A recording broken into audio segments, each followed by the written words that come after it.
পূর্ণেন্দু পত্নীর সেই গল্পটা। আমার সেই গল্পটা এখনো শেষ হয়নি।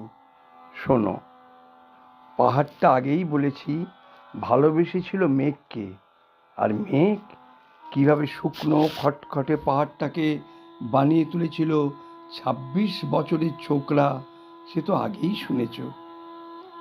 সেদিন ছিল পাহাড়টার জন্মদিন। পাহাড় মেঘকে বললে, আজ তুমি লাল শাড়ি পরে আসবে।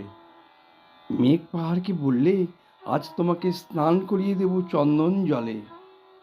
ভালোবাসলে নারীরা হয়ে যায় নরম নদী, পুরুষেরা জ্বলন্ত কাঠ।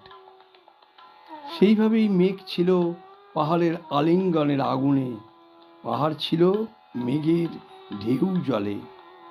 হঠাৎ আকাশ জুড়ে বেজে উঠল জলের ঝগঝম্প।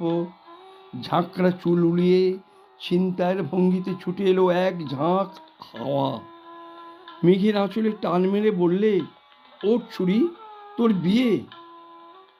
এখনো শেষ হয়নি গল্পটা। বজ্রের সঙ্গে মেঘের বিয়েটা হয়ে গেল ঠিকই, কিন্তু পাহাড়কে সে কোনোদিনই ভুলতে পারল না। বিশ্বাস না হয় তো চিরে দেখতে পারো পাহাড়টার হাড় পাঁজর, ভিতরে থই থই